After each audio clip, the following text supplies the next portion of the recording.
Hello, everyone. Thank you for joining the third session of Transform Startup and Scale Up, and welcome to today's seminar. My name is David, and I'll be the MC today.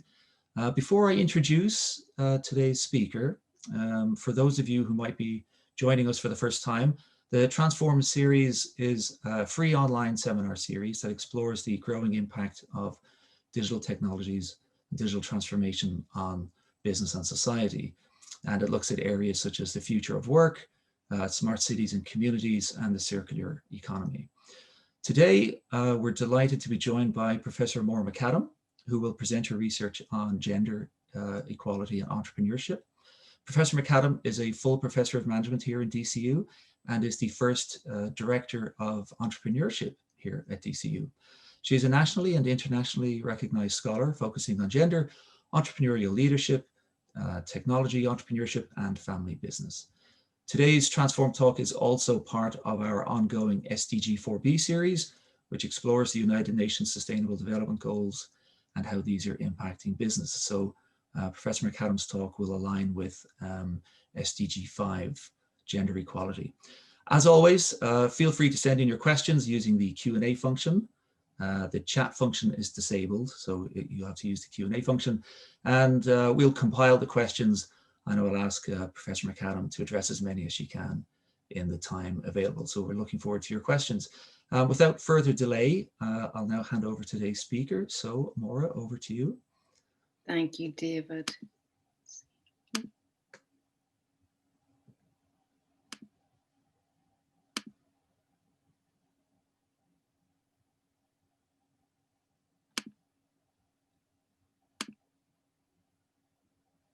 Okay, good afternoon, everyone. My name is Maura, and I'm a professor at DCU Business School. I'm also known as the curiosity-driven professor. I suppose you maybe call me nosy. I suppose the nice word is inquisitive. And an ex-boyfriend once said, "Maura, you ask really awkward questions." But basically, I am interested in behavior, and it's entrepreneurial behavior. So it's the hows and the whys. As a result of that, I'm a qualitative researcher. So I'm interested in the lived experiences of entrepreneurs and also their stories. And as Brené Brown nicely put it, stories are data with soul.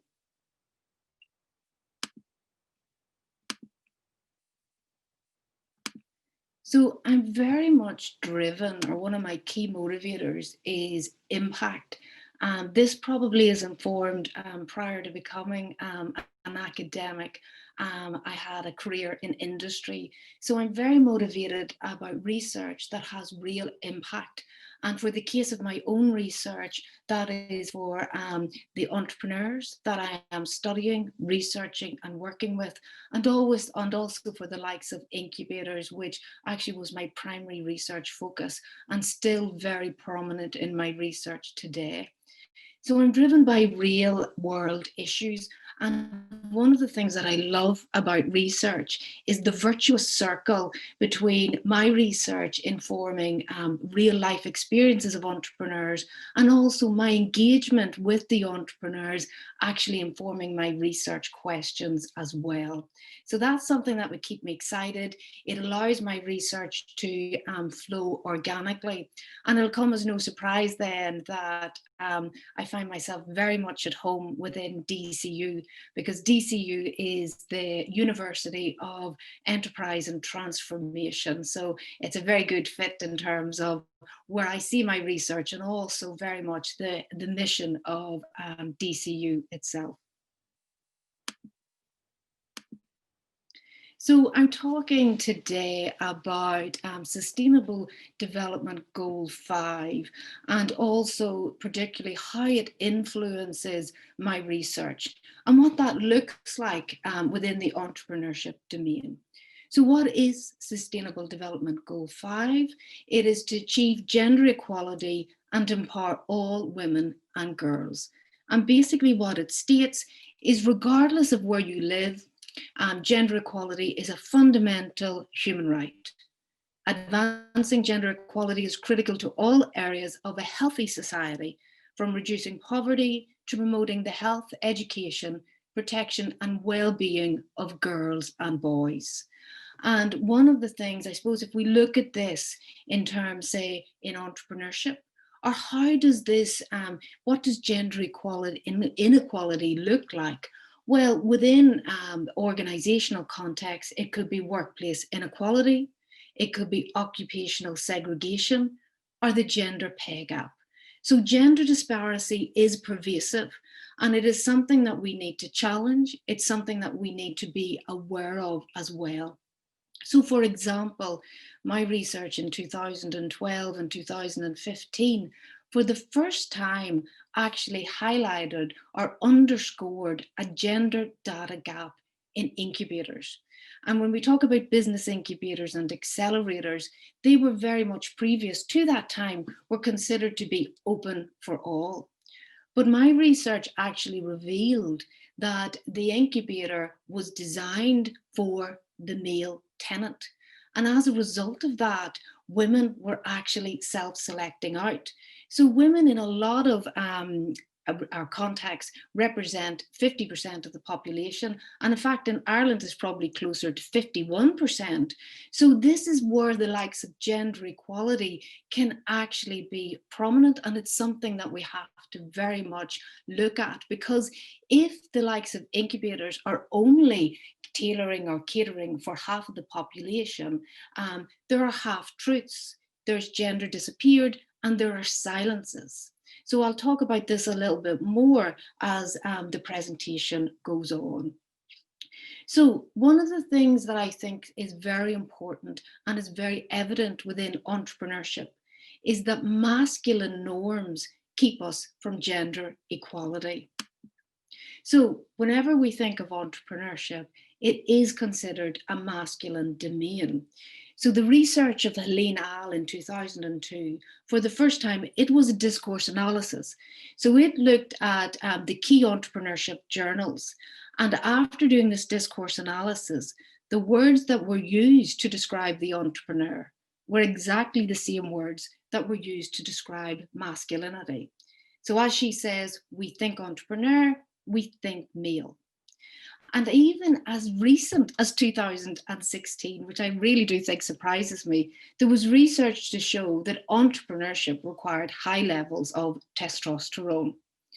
Another, I suppose, interesting fact is that it may come as a surprise that the first academic article looking at women's entrepreneurship was actually only in 1976. And prior to this, the entrepreneur was considered as a generic creature. And as a result, women or women's entrepreneurship wasn't considered a category which merited investigation. So one of the things I suppose is very evident when we look at the narrative, academic narrative, and also the popular media narrative around entrepreneurship, that it is considered open for all. It's what we call, it's a meritocratic site where people, if they apply themselves, they can reap the advantages of entrepreneurship. But there is no doubt, and particularly if we look at the critical entrepreneurship studies, that this is not true and it is not open for all. In fact, it can be considered that there are only certain groups which are considered, the true or real entrepreneurs. So, for example, and this is something for us all to think about, whenever we think about, who is this entrepreneur, we typically think of a white 35-year-old male, and may all maybe recognize Gary V here. And some of the work that I look at is actually focused on technology entrepreneurship. So then if we think about, what does a technological or a technology entrepreneur look like? So not only is he white, 35 and male, but he's also what we refer to as a nerd or a geek. So I think it's also important whenever, we think about women's entrepreneurship, there is a tendency, and particularly after that first academic journal and also the interest in female entrepreneurship, that female entrepreneurs got their own title. So whenever we introduce a female entrepreneur, we typically say, for example, this is Oprah, she's a female entrepreneur. But we don't say, this is Elon Musk, he is a male entrepreneur. So female entrepreneurs have actually even got their own title. And we need to be very aware of this, because the language we use gives power to certain things and diminishes others. So the fact that women have their own category, that sets them apart. And some people would say actually sets them apart from what is considered the real entrepreneur. So they're set apart as this distinct category. So the other thing to think about is that if this is what is considered to be the stereotypical entrepreneur, what happens if we don't fit into this, this category, or we don't feel we fit with this image? Well, this is what we refer to as others or othering. And this is where, in academic terms, they talk about the interloper in the entrepreneurship field. And as a result, that very much underscores this lack of fit. So, for example, women may feel that their ascribed femininity does not fit with the masculinity of entrepreneurship. So it's also important, this idea of othering, and I referred to it a little bit when I talked about my research on incubators, that if we look at our research, or if we look at the research that we are doing, and if it only focuses on one part of the population, that results in big silences and half truths. So as I said, in incubators, there was a gender data gap. We can also see this, in other areas beyond entrepreneurship. And there was research recently which looks at, and you probably have seen it, crash test dummies, and also even PPE. Now that research and R&D was all done on male samples. So this has significant implications in terms of even health issues. So it's very important that whenever we're doing research, and that we are representative of all of the population, and that we don't actually succumb to this othering approach. So it's important then that, there aren't genders that are what we refer to as gender disappeared. So this is, I suppose, a little bugbear of mine, is that gender tends to stick to women. So whenever we say gender, people automatically think about women. But it's important, that we obviously appreciate there are more than two genders, because this is the next thing. They think, well, okay, maybe women, it's not just about women, maybe it's just a binary. But we need to work and move beyond the gender binary and realize that there are more, obviously, than two genders, but also acknowledge gender fluid and also non-binary identities as well. And I suppose if we go back then to social development goal 5, that if we have this sort of assumption that gender sticks to women, then the follow on to that, and there's a well-known quote that gender equality remains women's work and women's problem. So actually acknowledging different forms of gender, that actually helps us to move some way towards gender equality. So the next thing that we have to be very aware of is that we have to stop treating gender as generic. And basically, a simple way to think about that, we have to, for example, stop treating women as the same. So even within the group of women, there are so many, and for me, exciting differences. So intersectionality, it refers to or acknowledges that other markers of difference can actually intersect with gender. So those markers of difference could be age, race, ethnicity, and class, and also contextual differences as well. And even to this day, whenever I submit my research to academic journals, reviewers will come back and say, have you not got a comparative sample of males? And for me, you know, there's far more exciting differences within the group of women as opposed to just comparing men with women. So we really need to broaden what is associated with entrepreneurial activity. And by broadening that, we make it much more inclusive. So I thought I would let you, I would give you a little insight into some of my key research areas and show you how the likes of gender equality informs that, and also how I operationalize some of my key research questions. So this is an oversight of some of them at the moment. Women's digital entrepreneurship in Saudi Arabia, women-only networks, daughters in family business, and that fits into a broader project of women in family business, Lebanese women entrepreneurs, and also this idea of contextualizing women's entrepreneurship. And I'll talk about that as well, because that's something I think is incredibly important in terms of really understanding the lived experiences of women entrepreneurs. So the first area that I'm going to talk about is gender and digital entrepreneurship. So this is very interesting when we think about the gender equality agenda, because there is actually, I suppose, there's quite a debate within the area in terms of, does digital entrepreneurship and digital technologies, does it actually, and some would say it provides a safe space for women entrepreneurs and also minority entrepreneurs, in that they're bodiless, they're genderless, and they're sexless. People don't know who they are. But there's also a growing body of research which referred to as cyberfeminism, and it would also talk about the tensions of saying that actually the gender or the inequalities offline are actually replicated online. And I suppose we have to, you know, approach this with caution, because there's also resource limitations when it comes to the internet and digital tools.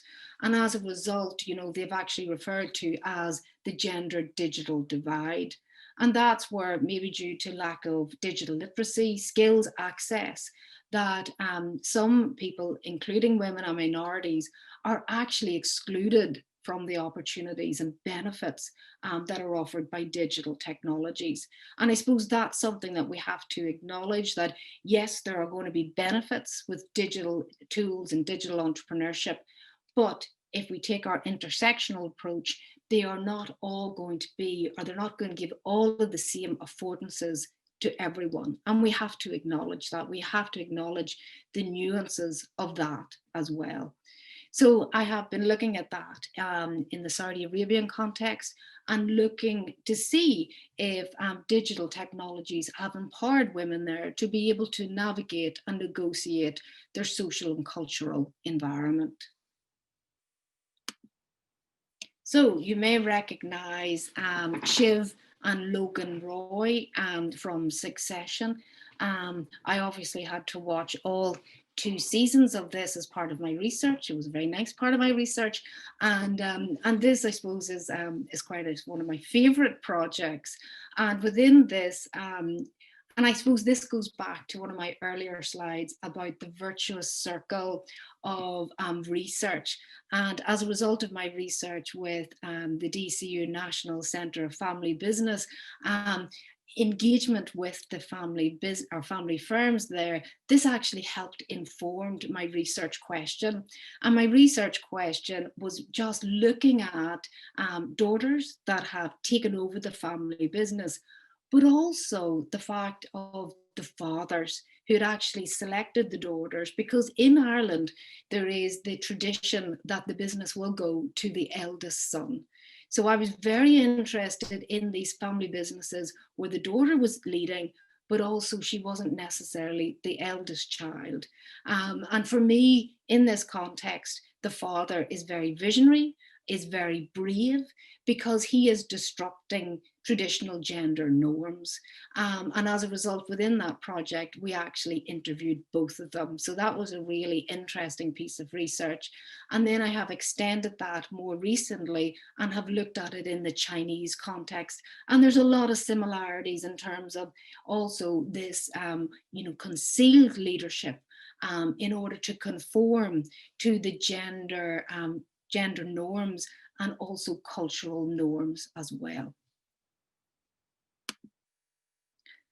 So this piece of research is about women in networks. When I talk about the impact of my research, and I like to think of my impact goes beyond that of academia. And this research was actually featured in Forbes. It also was also featured in L'Express, which is the French version of Time magazine. And, whenever, and I have tried this out, I have piloted this with a few male colleagues and male friends. And I would say, do you think whenever a man thinks of what a woman does in a women-only networks, this is the sort of image or this is the sort of conception that comes to mind? And they all said, yes. So, and I think this is a very good visualization because it sort of feeds into some of the findings that came from this research. And women-only networks, and I looked at this within the Northern Ireland context, it actually was a key element of the women's entrepreneurship policy. Now, this actually feeds back into one, I think it's slide 5, where entrepreneurship is considered masculine and what we think of as the stereotypical entrepreneur. Because a lot of entrepreneurship or women's entrepreneurship policy actually adopts the approach of fix the women.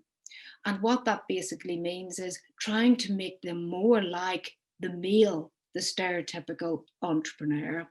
And one of the initiatives within this approach was the establishment of these women-only networks. And I suppose, some of my research within this has been considered a little bit controversial. And I get asked quite a lot of, do I think, women-only networks do have a benefit? And I suppose for me, I do think that, people should be networking within an environment which reflects the whole ecosystem. And I do get concerned about the likes of women-only networks and women-only incubators that is actually putting women into silos.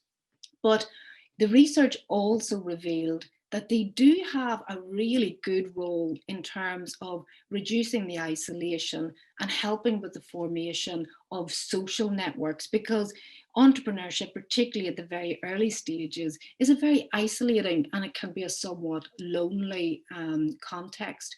So they do have a role in terms of maybe as a first step, but I do always encourage women to think about broadening your networks so that they're more representative, more inclusive and more diverse, and thus representing hopefully the entire ecosystem. So the contextualizing of women's lived experiences. So this book is currently in print at the moment. And I was very adamant whenever I started this project that I wanted to put more emphasis on context and what we mean by context. And, with it, as researchers, there's a tendency to think of context as a variable, as just the background.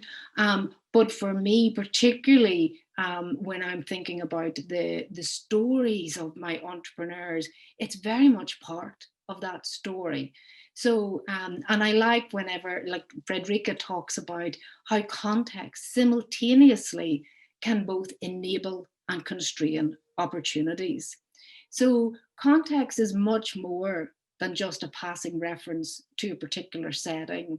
And also that entrepreneurship or research is never conducted in a void. There's always a context there.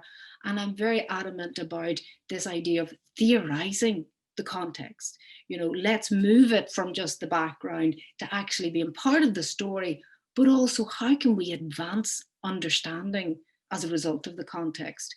And the book actually is divided into 3 sections, and it talks about where it happens. And I suppose a lot of people, when they think of context, they think of geographical context, and that, I suppose, is where it happens element.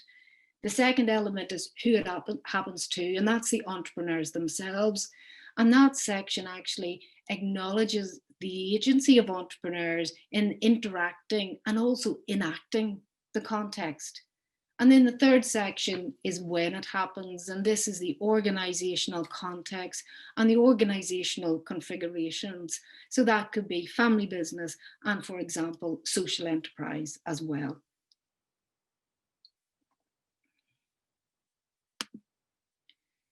So this is one of my current projects at the moment, and this is my genre project. So this is a 3-year Irish Research Council funded project under the EU GenderNet Plus initiative. And it very much it refers to and aligns with Sustainable Development Goal, the R5, which is the predominant alignment, but also Sustainable Development Goal 9 as well. So the framework of this piece of research is actually the entrepreneurial ecosystem. We look at 2 components within that. We look at incubators and also investor behaviour. I suppose the other specific focus is not just women's entrepreneurship, but it is specifically women's technology entrepreneurship. We look at the framework of the ecosystem. There are 4 domains which are necessary for a healthy ecosystem. That's density, fluidity, connectivity, and diversity of opportunity. On all 4, women are underrepresented. And also then this is even more significant in women's technology entrepreneurship.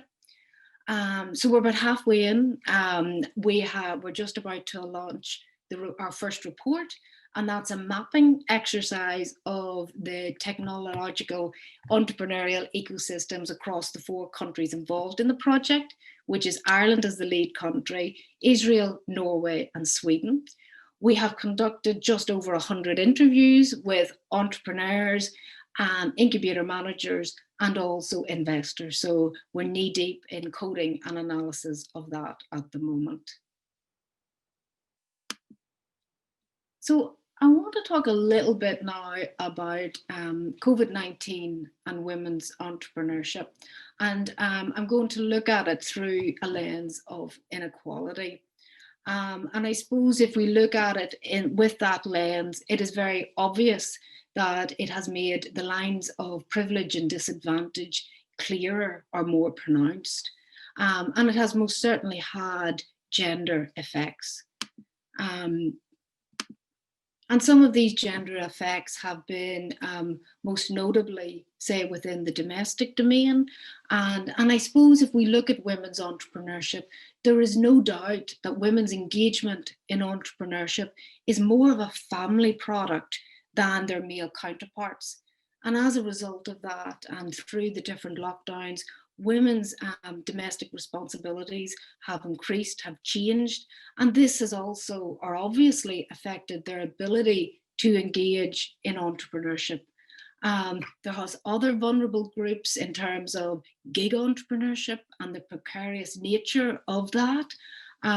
Also then, some industries have been very negatively affected.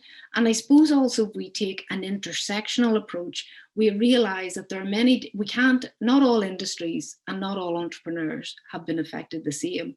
And in fact, some industries have actually been on a tailwind. But I think it's important that we acknowledge the nuances. But I do think that there are some positives that may come out of this. And one of them might be that the gendered norms around caring may shift, and also remote working may be seen more acceptable, because I think we've all seen and all been maybe surprised with how much we can actually do online. And it's also changed even the way that we do presentations like today, and also how we teach as well. So I'm going to finish up now, and hopefully this gives us a bit of more time for discussion and questions. And I suppose I always like to end with takeaways and things for you to think about and to reflect upon. And I suppose the first one is that gender equality is everyone's responsibility. And this goes back to this idea that, oh, gender, that sticks to women, and oh, gender equality therefore is women's work and is a women's issue. But for me, and I suppose something that we all need to think about, gender equality, and it does talk about sustainable development goal, is to empower all girls and boys. So it is a societal issue, and we all have a responsibility. And I suppose the other thing in terms of, looking at the gender with a gender lens, and what my research looks at, we need to ensure that the data sets that we include are representative, and there's gender equality in that, because otherwise, as I talked about, there can be half truths, there can be gender disappeared, there can be parts of a population not represented, and there can be half truths. So something that we have to think about in terms of as societal end users, but also as researchers as well. Representation matters. We know this. We know this within entrepreneurship in terms of role models, and this idea: if you can't see it, you can't be it. And this is very important, in terms of women entrepreneurship and also women's minority entrepreneurship.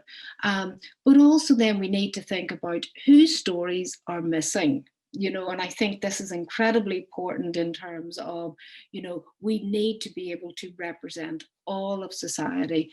We need to have women of color. We need to have women of different age. Think about the intersectionality markers of difference. Are all of them being represented, and can they relate to, and also can they inspire to be as well?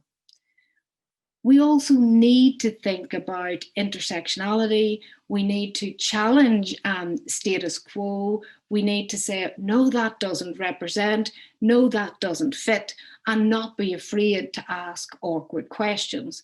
And we also need to welcome diversity of thought. There is no doubt, if we look at, say, the likes of ecosystems, if we look at the likes of networks, diversity actually benefits us. It benefits us in terms of idea generation. It benefits us in terms of seeing different viewpoints. And also then, even if we look at the organizational context, there is research to actually reinforce that diversity and inclusion is actually good for the bottom line. So I'm going to end with 3 things for you to think about. And, let's think about equality of opportunity. Let's also think about diversity of thought. And finally, let's think about representation of diversity. And thank you, everyone. Thank you, Maura. Thank you very much indeed. So if you've got questions, please submit them through the Q&A function. Just while we're waiting for that, Maura, I suppose maybe you could elaborate, but how do we eliminate the prefix of female or woman, right, from nouns like entrepreneur? Yeah, it's a larger shift, I suppose. No, it's not something you could answer succinctly in a minute, but I'll do my best. Let's see. Great question. And I suppose this is why I think we all have a role to play. And this is quite evident even in the sort of film industry. And I know, was it Gillian Anderson or a few female actors were actually, they said, no, I am not a female actor. I am an actor. And I suppose that's where the little nuances of where we can challenge things of, and we all have a role in that, and say, no, that's not a female entrepreneur, that is an entrepreneur. That to me is the ultimate, I will feel my work's done and I will retire whenever we just introduce people as an entrepreneur. But I think that's something, this is why language is incredibly important, and we all have to be very careful of the language we use. Thank you. So here's a question. I'll put this up. Of the female entrepreneurs you've met, what do they say are the greatest barriers to their success as entrepreneurs? And I realized that both the person who asked the question and me used the term female entrepreneurs in this, so I shouldn't have repeated it, right? So I should acknowledge that. From 2 o'clock onwards, that word, the female right. bit of, yeah, they don't go to out to 2 o'clock. I'll tell you what they tell me is their greatest challenge, and I'll tell you what I think is one of their greatest challenges.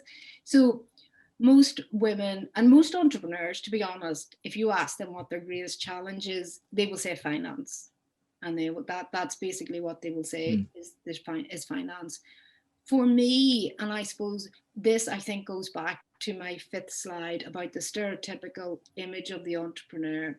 I would say that women are reluctant to own that actual identity of an entrepreneur.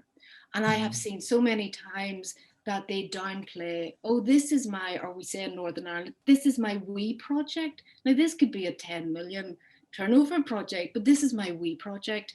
And I think it comes, they are afraid to actually claim that entrepreneurial personality. So I would do a lot of motivational talks, and I would say, you have permission now to actually claim the entrepreneurial identity and also own it.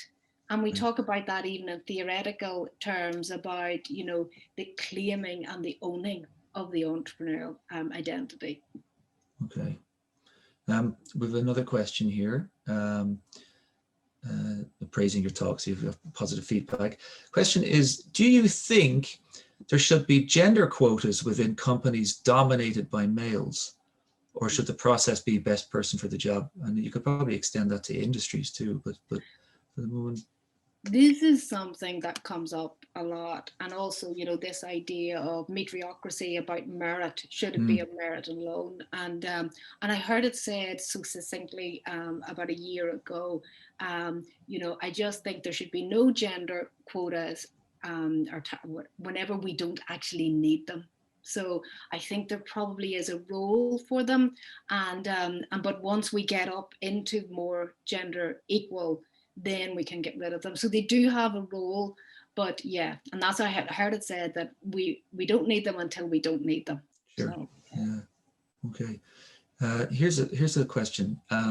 So a lot of larger companies have diversity and inclusion teams, right? So obviously larger organizations, maybe global organizations that might be more diverse and have to handle that kind of thing. But do you think it's important for startups and SMEs to also have diversity and inclusion specialists on their teams to raise, communicate, and combat the issues you discussed? Well, I think, for me, and what I end with, diversity is good for all of us. And I suppose instead of saying we have to have diversity and inclusion specialists or programs, and, it is good for all of us. And even, venture capitalists and some of the research that we're analyzing at the moment, they all say we want a diverse team. We want a diverse team because we know that there's more resources, there's more diversity of thinking. So diversity is good for everyone. And I suppose it's just to be, rather than saying this is what we need, because the issue of, say, having a diversity and inclusion champion, that gets left to the responsibility of that one person. Where I think that if it's more embedded and everybody's aware of it and the benefits, then it becomes a responsibility of everybody and it becomes second nature. Yeah. Okay. Here's another question. Love this talk. Oh, do you think Ireland is more progressive in terms of gender equality and entrepreneurship compared to other countries? If we rank them, it's going to be more diverse than others, so I suppose it's who we're ranking against, and sure, you can always do more. Are there league tables, for example? Right. So and actually the two of the countries that are in the genre project are Sweden and Norway, and they are considered more gender equal. So that's something that we're very interested in to see, through our analysis, is there going to be significant differences here? Because does that necessarily mean that if a country is considered or is doing better in the gender equality ranking, that is going to be a better place for women's entrepreneurship? We will see, so there's always, room for improvement. And, women represent 51% of the population. So it is a very significant, Yeah, portion. So here's another question. Where does the inequality in incubators originate? Is it that less women apply, or that men are more likely to be accepted onto programs? And what is the best way to make them more equal? So I probably could do a whole presentation on this. Sure. Yeah. So, and this is actually where a lot of my women's entrepreneurship came from, was from my original research on incubators and the lack of women within my sample. And, incubator managers will all say, we are open for all, we encourage all applicants. And there is no doubt that a lot of incubators do focus on technology entrepreneurship. And if we look at women's representation within that sector, it is going to be less. So you could say there's going to be less women available to actually, apply for incubator positions. But also then what my research revealed was that the brochures, that the websites, that the whole selection process was all male orientated. And also I did research of this in New Zealand. Actually, the design of the incubator was actually designed around a man. So it was actually really hard floors. And the women talked about, we can't wear our high heels because men can see us coming. So not only are we highly visible, we're also highly audible. So I suppose this is what my research revealed, is that in order to be more open, you need to be more representative in all of your tailoring of the programs, actually the physical design of the incubator, and also the selection process as well. Right. All right. So that's very interesting, actually. Here's a question. It's asked me about government positions, gender equality in government positions. It's not really entrepreneurship. I'm not sure if you'd like to answer it. Do you think gender equality in government positions would help tackle the inequality issue in entrepreneurship? So I suppose, if you see people in governmental leadership positions, if you see that sort of tackled at higher levels, would that sort of filter down or trickle down into absolutely business community? Yeah, absolutely. Because there's no doubt in terms of, first of all, representation, but also then it's about decision making and who's making the decision.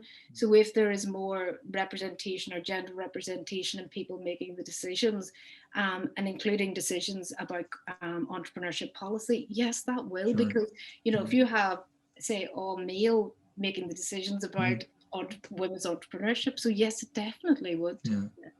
Okay. Do you think women are more likely to suffer from imposter syndrome? And are less likely to be entrepreneurs? Brilliant question. One thing I will say, and I do a talk on this, everybody suffers from imposter syndrome, male and female. It's not gender specific. The other thing I will say, it actually gets worse as you get more successful. And I think that surprises people, because you think if you've arrived that you'll become, that it will diminish. It actually gets worse. Right. And it definitely can impact people's engagement with entrepreneurship, and it does enhance fear of failure. And yes, women are, there is some research to say women are slightly more risk averse and have more enhanced fear of failure. Okay, all right. The questions are coming in thick and fast. So here's one. So great talk, Maura. You mentioned can't see, can't be, and it made me think of the 20x20 campaign launched this year to champion girls and women in sport. Do you think a campaign like this could work in an entrepreneurial sense? Well, actually, I'm not familiar with that campaign. There is actually, for me, sports and entrepreneurship are not two separate entities. And, EY particularly have been doing a lot of research in terms of looking at the transfer of, because all of those, the way I teach entrepreneurship is enterprise skills for life. So regardless of whether you become an entrepreneur, these are incredibly important skills for any career. And one of the things that, for me, that if you are involved in sports, you have all these great skills of team building and working on your own initiative. And there's research by EY to show that women and also men that have that are at the high level of the C-suite have actually either competed competitively at a college level or at a very high level. So there's definitely a transfer in terms of, you know, being really good at sport and competitive, and also having really good entrepreneurial skills. So it's basically you're transferring your skills to it. Yeah. But to be able to see that, because I would have a lot of students and they say, oh, I spend all my time with my sport, and then I'm thinking, imagine writing that with your CV. Like, there's so much there to be able to be very attractive to employers. Right. Here's a question, and it's kind of it touches on, I suppose, the role of government and whether like a regulatory intervention, might be a solution. So, hi Maura, really enjoyed your presentation. Since 2018, the Icelandic government has established a new system called Pay Equality Certification. I'm not going to pronounce the Icelandic term for that. Women and men should be treated as equal in either working conditions and payment. Any company who has over 25 employees have to prove themselves as paying an equal salary between men and women. And if so, the government would give them pay equality certification. Do you think this is a good policy? And is it a good solution for, to address gender equality? It's sort of similar to the gender quotas, isn't it? And it's, and I suppose, there's going to be, we can see there's a lot of merit, and I suppose the gender pay gap is something that is still very significant. I'd be interested in seeing, because that's 2018, the results of that, and see it before we would actually maybe implement it. But it would be interesting to see what the actual impact of that. But I suppose we just, it is that idea of how do we get to gender equality? How do we get to it quicker? And how do we make people responsible, whether it's organizations or whether society, for that? Sure. Yeah. And then I think as a perfect follow on to that question is the last one. So it's the last one, talk about world peace. Is a world with perfect gender equality attainable? Well, I hope so. Well, we would like to think that it is, but obviously, I suppose when we think of gender equality, it intersects many different domains. So saying that, we have to think about it, how it manifests. So we may be able to get it in some areas quicker than others, but I think it's also appreciating the different forms of it. And also, and also where we're not, there might be areas that we're doing better and areas that we're not. So I would like to think that it is. We've seen quotes before that it's going to be maybe 30 to 50 years until it is achieved. But all we can do, and I think as all of us can do, is we all can play our part within that and see that we all have a responsibility. Okay. I think we've one question coming in. This one's about, I suppose, the role of the man and the woman in the house and the sharing of housework and house management. What can those women who do more of the housework, house management than their male partners do to get their partners to pull their weight to allow women to free up their time and energy and mental space for their entrepreneurial endeavors? Fair question. Does lots of it start in the home?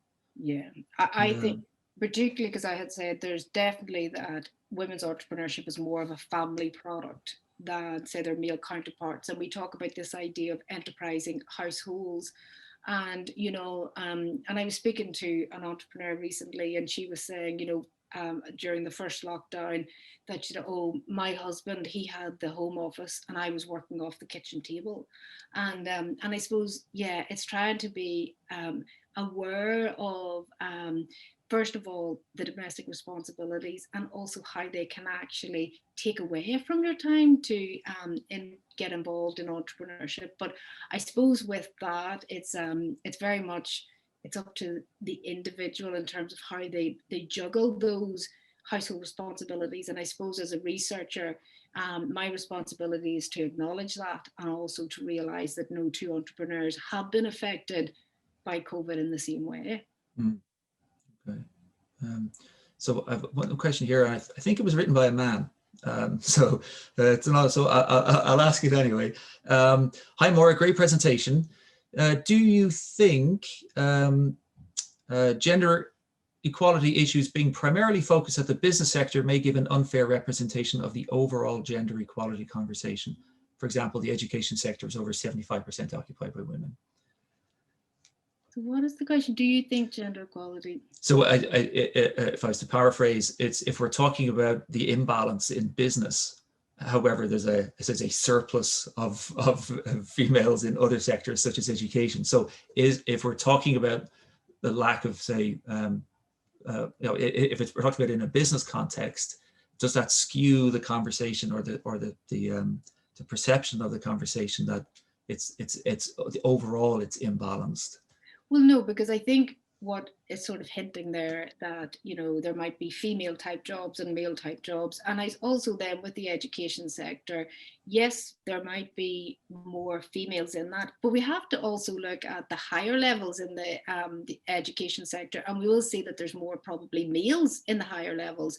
There may be more women in the whole sector, but it's also those higher levels of management, whether it's education or business, that we need greater representation. Okay, so I think we'll leave it there.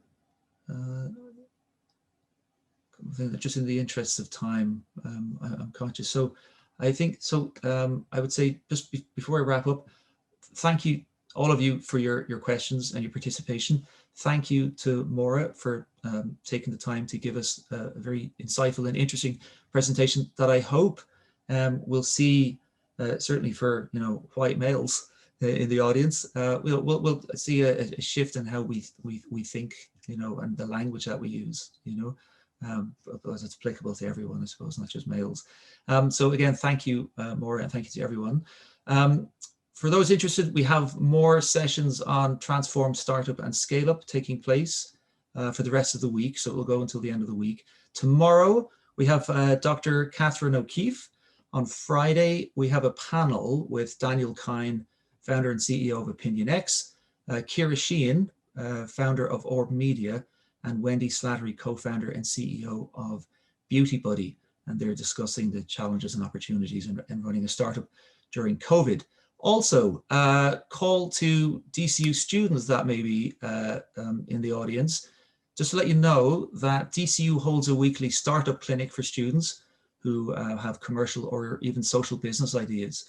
So if you're interested, contact ustart@dcu.ie. So that's the letter U for umbrella, ustart, one word, ustart@dcu.ie for information on the clinic times and how to access them. The Transform series will, it'll finish on Friday and then start again December 7th with the Future of Work theme. And so we'll circulate registration links through DCU Business School and the .lab channels. And I think I'll say a final thank you to our speaker today, Professor Maura McAdam. And thank you all for joining us. And in the meantime, before I see you again, stay safe and stay well. Thank you. Goodbye.